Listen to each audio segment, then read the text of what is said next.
మిర్చి బజ్జీ ప్లేట్ ఎంత? ప్లేట్ 30 రూపాయలు అన్న. ఓ 30యా? ఇగో మరి ఉల్లిపాయలు వేసున్నవి? ఉల్లిపాయ బజ్జీ అయితే 50 రూపాయలు. 50 రూపాయలా? ఎందుకంత కాస్ట్? అంటే ఇప్పుడు మీకోసం మేము మిర్చిని మేమే కట్ చేసి ఆనియన్స్ లో కారం వేసి దాని మీద అలా నిమ్మకాయ పిండి మీరు తినేంత పెట్టిస్తాం కదన్నా. మా శ్రమ కోసం 50 రూపాయలు.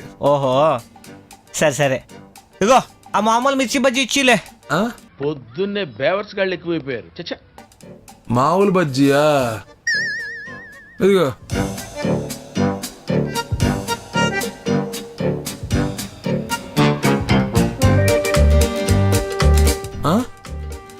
నా ఉల్లిపాయలు కొంచెం కారం కూడా చల్లు. చాలు చాలు. నిమ్మకాయ పిండు.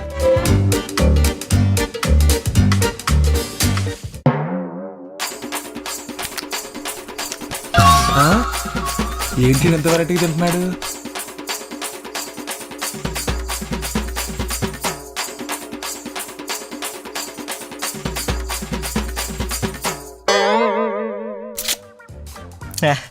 బాగున్నాయి. థ్యాంక్స్ అన్న. ఇదిగో 30 రూపాయలు వెళ్ళొస్తానే. అదేందన్నా ఉల్లిపాయ బజ్జీ 50 రూపాయలుగా? ఉల్లిపాయ బజ్జీయా? నేను ఎప్పుడు తిన్నాను? నువ్వు ఏమిచ్చావు? మామూలు బజ్జీ. దాన్ని కట్ చేసుకుంది ఎవరు? మీరే. దాంట్లో ఉల్లిపాయలు సర్దుకుంది ఎవరు? మీరే. కారప్పొడి వేసుకుంది ఎవరు? అది మీరే. చివర్లో పైన నిమ్మకాయ చల్లుకుంది ఎవరు? అది కూడా మీరే అన్నా. మామూలు బజ్జీని మసాలా బజ్జీగా చేసుకొని తినింది నేను. ఇంకా ఎక్కువ మాడితే ఆ శ్రమకి 20 రూపాయలు నువ్వే ఇవ్వాలి. ఓ ఫోన్లో ఎందుకులే అని 30 రూపాయలు మామూలు బజ్జీకి ఇచ్చేసాను. తీసుకా. చీటింగ్ చేస్తారు. అవును, ఆయన చెప్పింది కూడా నిజమే. పాపం నాకే శ్రమ తగ్గించాడు. నా సమోసా ఎంతనా? 20. ఆలు బజ్జీ 20. బోండా 30. మిర్చి బజ్జీ ఎంతనా? 20. 20యా? ఏమైనా రేట్లు భలే పెరిగిపోయినాయినా. అన్నా మరి మేము బతకాలి కదన్నా. అబ్బా ఏమి తినకుండా ఇంత పెరిగినావా? సారీనా నా, నువ్వు కోపడద్దునా. మిర్చి 10 రూపాయలకి కదా ప్లేటు? 10 రూపాయలకి దాంట్లో ఉన్న మిర్చి వస్తుందన్నా. సరేనా, ఒక ప్లేట్ మిర్చి ఇచ్చి.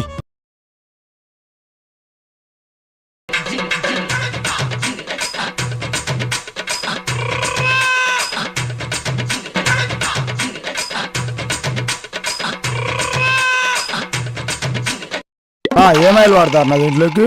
కిరసనాలు వాడతామన్నా. ఈ పంచింగ్ పలక్నామాకే పంచా చెప్తా. ఏ ఆయిల్ వాడితే నీకు ఎందుకన్నా? తినేసి పోక. తనే కథ. ఇదో ప్లేట్ మిర్చి 10 రూపాయలు, ఇంకో 10 రూపాయలు, మొత్తం 20 రూపాయలు సరిపోయింది. విశ్వకర్లమేవాడి మొహం మోహన్ చూడు, పోతావురా రేయ్, నాశనం అయిపోతావు. ఏంటేంటేంటి? ఈ 10 రూపాయలు 10 రూపాయలా?